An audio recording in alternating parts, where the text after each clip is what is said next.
Good morning. Last class में अपने enzyme के नामकरण की पद्धति के बारे में बात की थी कि भाई एंजाइम का नामकरण किस आधार पर करना चाहिए। ठीक है, आज अपन बात करने वाले हैं कि भाई एंजाइम के जो वर्गीकरण है वो किस आधार पर किया गया है और उनका नाम क्या है, उनका कार्य क्या है, इनकी बात करते हैं। ठीक है, तो आज अपनी हेडिंग रहेगी एंजाइमों का वर्गीकरण कि भाई एंजाइमों का वर्गीकरण किस आधार पर किया गया है। ठीक है, और इसकी क्या आवश्यकता पड़ी, अपन को क्या जरूरत पड़ी, इसकी बात करेंगे। देखिए वो बात करते हैं एंजाइमों का वर्गीकरण। तो एंजाइमों का वर्गीकरण जो है आपकी एक संस्था है, इंटरनेशनल यूनियन ऑफ बायोकेमिस्ट्री। इसे हिंदी में कहा जाता है अंतर्राष्ट्रीय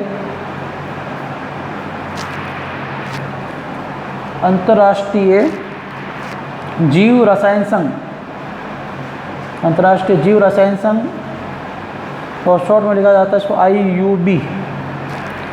ठीक है, इंटरनेशनल यूनियन ऑफ बायोकेमिस्ट्री ने एंजाइमों के वर्गीकरण हेतु क्या किया, इन्हें समग्र औपचारिक अभिक्रिया समीकरण के उपयोग की सिफारिश की थी। इन्होंने क्या किया कि भाई एंजाइमों का जो वर्गीकरण किया था, एंजाइमों का वर्गीकरण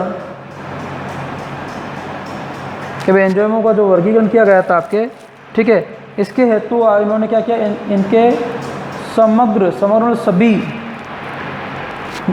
जितनी भी अभिक्रियाएं होती हैं इनके द्वारा, औपचारिक अभिक्रियाएं जो है, समग्र औपचारिक अभिक्रिया समीकरण, औपचारिक अभिक्रिया समीकरण के उपयोग की सिफारिश की। इनके द्वारा जितनी भी अभिक्रिया होती है एंजाइमों के द्वारा, उनको साथ में आपको वर्गीकरण साथ ऐड करना है। तो इसकी क्या की थी, सिफारिश की थी। और एंजाइम कमीशन ने सभी एंजाइमों को क्या किया, 6 भागों में बांटा। किसने, एंजाइम कमीशन है, ये कमीशन बैठा था, उसने क्या किया, एंजाइम कमीशन ने एंजाइम को कितने भागों में बांट दिया, 6 भागों में बांट दिया। ठीक है, और प्रत्येक एंजाइम को एक एंजाइम कोड या ऐसे इसी कहते हैं, क्या नाम दिया, एंजाइम कोड,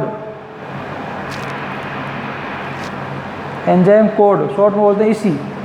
ठीक है, इसी की संख्या दी थी। अब तो 6 अपन वर्गीकरण पढ़ने वाले एंजाइमों का कि भाई 6 प्रकार के कौन कौन से एंजाइम हैं, इनका नाम क्या है, इनके द्वारा कौन से अभिक्रियाएं उत्प्रेरित की जाती है, उनकी बात करेंगे।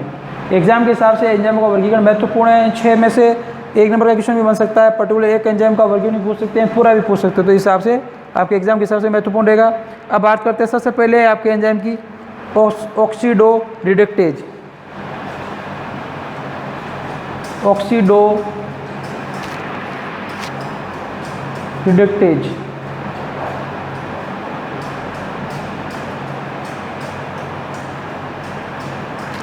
रिडक्टेज क्या होता है, इसके द्वारा कौन सी अभिक्रियाएं नियंत्रित की जाती है, इसमें क्या होता है, इसकी बात करेंगे। कि इस वर्ग में वे सभी एंजाइम सम्मिलित किए गए हैं जो आपके ऑक्सीकरण व अपचयन अभिक्रियाओं को उत्प्रेरित करते हैं। तो इसमें कौन से एंजाइम आते हैं, जो ऑक्सीकरण व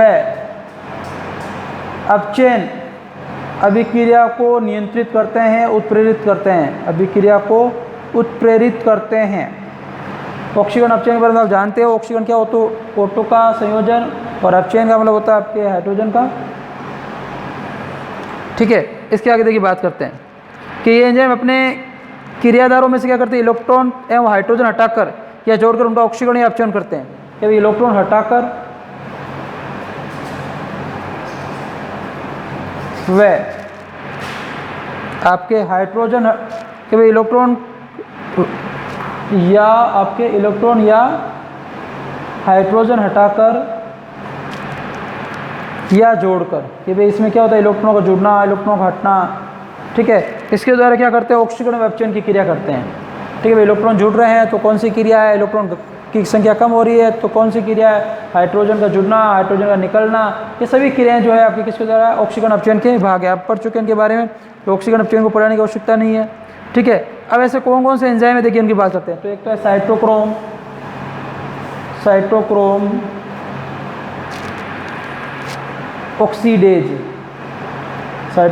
ऑक्सीडेज, इसके अलावा अल्कोहल डिहाइड्रोजिनेज, अल्कोहल डिहाइड्रोजिनेज,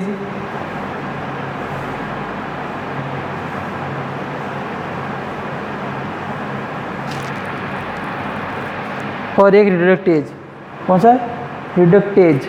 ये कुछ ऐसे एंजाइम हैं जो क्या कार्य करते हैं, आपके ऑक्सीडो रिडक्टेज एंजाइम का कार्य करते हैं। इसमें क्या है, ऑक्सीजन अपचयन अभिक्रिया उत्प्रेरित करते हैं, इलेक्ट्रॉन हटाकर, इलेक्ट्रॉन या हाइड्रोजन हटाकर या जोड़कर इस अभिक्रिया को साइड ऑक्सीकरण है, अपचयन उसको नियंत्रित करना।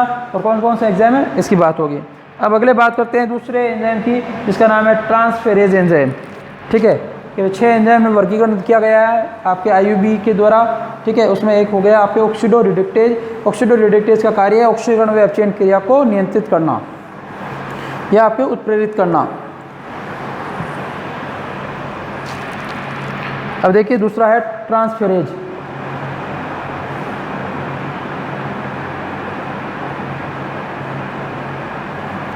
कि ट्रांसफेरेज एंजाइम क्या है, ट्रांसफेरेजेज।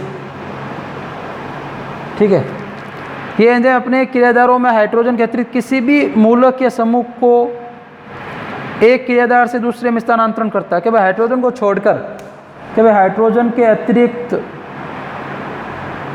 ठीक है, किसी भी मूलक या समूह, कोई भी समूह हो सकता है, किसी भी समूह को वह क्रियाधार अभिकारक, एक ही बात है, क्रियाकारक क्रियाधार से के एक क्रियाधार से दूसरे में स्थानांतरित करता है, दूसरे में स्थानांतरण। इसका कार्य क्या है, वह हाइड्रोजन को छोड़कर हाइड्रोजन के अतिरिक्त किसी भी समूह को एक क्रियाधार से दूसरे क्रियाधार के अंदर क्या कर सकता है, ट्रांसफर कर सकता है। और इनके द्वारा स्थानांतरित होने वाले प्रमुख समूह कौन से है, किसको स्थानांतरित करता है मुख्य रूप से, तो अमीनो अम्लों को करता है। स्थानांतरण होता है, ट्रांसफर बोलते हैं, इंग्लिश इसी के हिसाब से नाम रखा गया है ट्रांसफेरेजेज। ये अमीनो अम्लों को, फास्फेट समूह को, इसके अलावा मिथाइल को, इसके अलावा आपके थायोल समूह को, इसके अलावा ये कीटोन समूह को, आप ऑर्गेनिक केमिस्ट्री में सभी पढ़ेंगे चीज़ें। ठीक है, इत्यादि को ये क्या करता है, ट्रांसफर करता है। अभी कौन कौन से एंजाइम हैं, मुख्य रूप से एंजाइम जो है, एक तो है आपके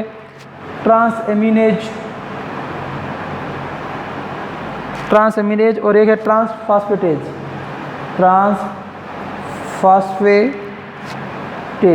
तो ये 2 एंजाइम है मुख्य रूप से जो इसका कार्य करते हैं। हाइड्रोजन को छोड़कर किसी भी समूह को, क्रियाकारक को, ये एक क्रियाकारक से दूसरे क्रियाकारक में ट्रांसफर करता है। अमीनो अम्लों को कर सकते हैं, फास्फेट को कर सकते हैं, मिथाइल, थायोल, कीटोन, इनको, इसलिए इनका नाम क्या रखा गया, ट्रांसफेरेजेज रखा गया। अब तीसरे की बात करते हैं जिसका नाम है हाइड्रोलेजेज।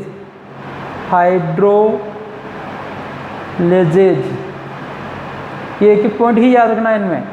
वे ऑक्सीडो रिडक्टेज में क्या पड़ा, ऑक्सीकरण व अपचयन क्रिया को नियंत्रित करने वाले। ट्रांसफेरेजेज में क्या पड़ा, हाइड्रोजन के अतिरिक्त किसी भी समूह को ट्रांसफर करने वाले। अब हाइड्रोलेजेज क्या देखिए, इसकी बात करते हैं।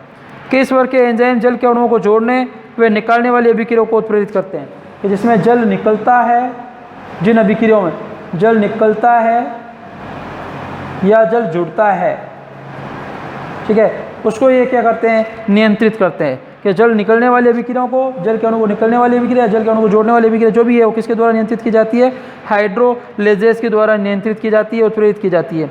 कि किसी भी रासायनिक अभिक्रिया के अंदर जल के अणु को जुड़ना क्या कहलाता है, कि भाई H2 का जुड़ना, प्लस हम लोग का जुड़ना, इसे क्या बोलते हैं आपके, हाइड्रोनेजेज।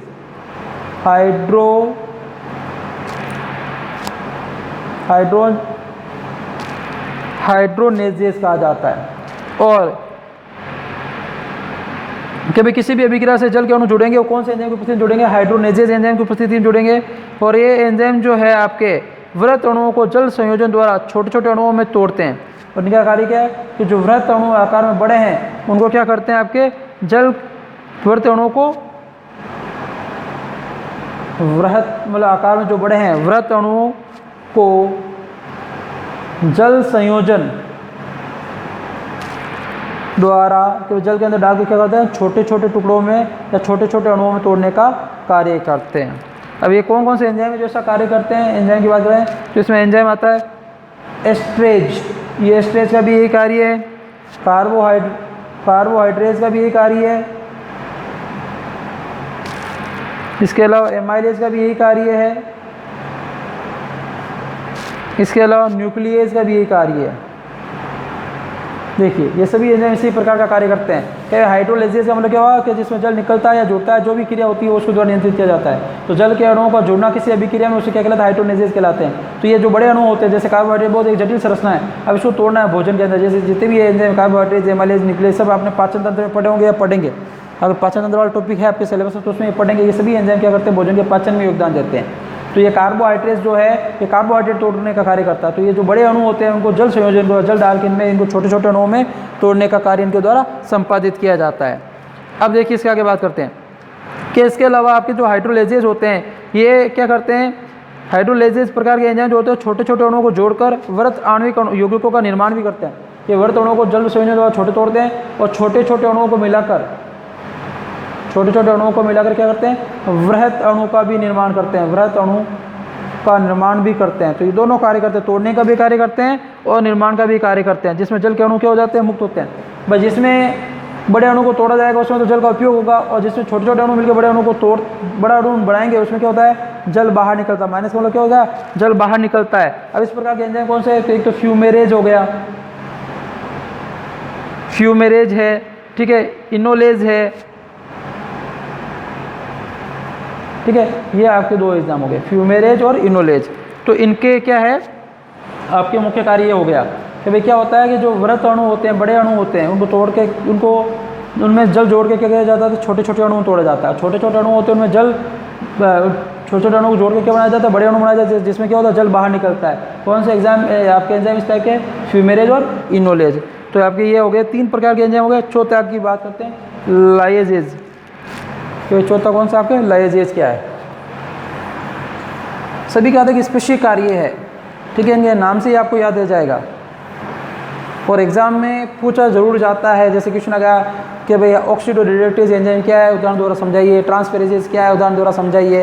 ये एंजाइमों का वर्गीकरण कीजिए, ठीक है, कोई सा भी क्वेश्चन किसी भी प्रकार से आ सकता है। तो चौथा है आपके लाइजेज। कि वे लाइजेज क्या है, किस प्रकार के एंजाइम अपने क्रियाधारों में से बिना जल अपघटन किए विशेष प्रकार के शेष एंजाइम को तोड़कर समूह को निष्कर्षण उत्प्रेरित करते हैं। कि बिना जल अपघटन के, ठीक है, इसका मतलब क्या हुआ कि ये एंजाइम क्या कार्य करते हैं, अपने क्रियाधारों से, जो भी अभिक्रिया होती है उससे निकलते हैं। तो क्रियाधारों से बिना जल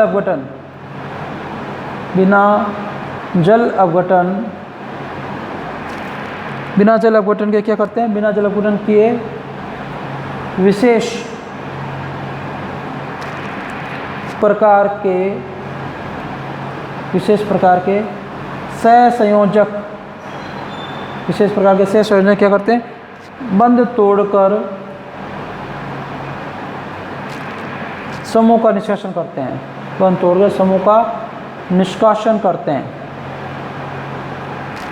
ठीक है, क्या करेंगे, समूह का निष्कासन करते हैं। इसे कौन एग्जाम, एल्डोलेज। तो एल्डोलेज का कार्य यही है कि बिना जल अपघटन किए हुए, ठीक है, क्रियाकारक में से बंधों को शेष संयोजक बंध पाए जाते हैं जिनकी वजह से दो अणु जुड़े होते हैं आपस में, उनको तोड़कर अलग समूह को बाहर निकालना। अगला है आइसोमेरेज।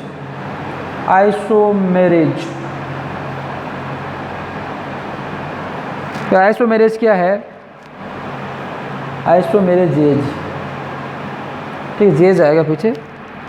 किस प्रकार के एंजाइम क्रियाधारों में अंतर आणविक पुनर्व्यवस्था द्वारा उनकी स्थिति या प्रकाशीय समन्वय में परिवर्तन होने वाले अभिक्रिया को उत्प्रेरित करते हैं। तो भाई आपको आइसोमेरेज होता है समायोगिता, आप जानते हैं समायोगिता में अणुसूत्र तो समान होता है, रीअरेंजमेंट होता है, पुनर्व्यवस्था होती है, आप जानते हैं इस चीज़ को, तो पढ़ा है 11th क्लास में, 12th में भी पढ़ेंगे। तो ये क्या करते हैं, आपके स्थिति या प्रकाशीय समायोगी में परिवर्तन करते हैं। वे किसी के स्थिति में या उसके प्रकाशीय समायोगिता में क्या करते हैं, परिवर्तन करते हैं, जिससे क्या होता है कि किसी क्रियाधार को उसके समावी अणु में परिवर्तित किया जाता है। इससे क्या होता है, इसका मुख्य कार्य क्या है इस एंजाइम का, कि क्रियाधार को उसके समायोगी अणु में परिवर्तित करना, रीअरेंजमेंट करना। समायोगी मतलब जानते हैं अणुसूत्र तो समान रहता है, बस रचना में परिवर्तन होता है। जैसे क्या होता है, कौन सा एग्जाम कार्य करता है इसमें, फास्फोहेक्सो आइसोमेरेज। एग्जाम्पल कौन सा है, फास्फोहेक्सो, ठीक है, आइसोमेरेज।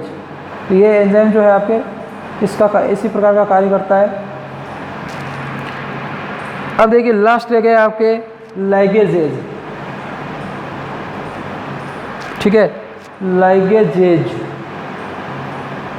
इसकी बात करें लाइगेजेज की, तो इस प्रकार के एंजाइम जो होते हैं दो यौगिकों के शेष संयोजकों को बंधों द्वारा जोड़ने वाली अभिक्रियाओं, मतलब अभिक्रियाओं को जोड़ने का कार्य करते हैं, अभिक्रियाओं या क्रियाधारों को जोड़ने का कार्य करते हैं, ठीक है।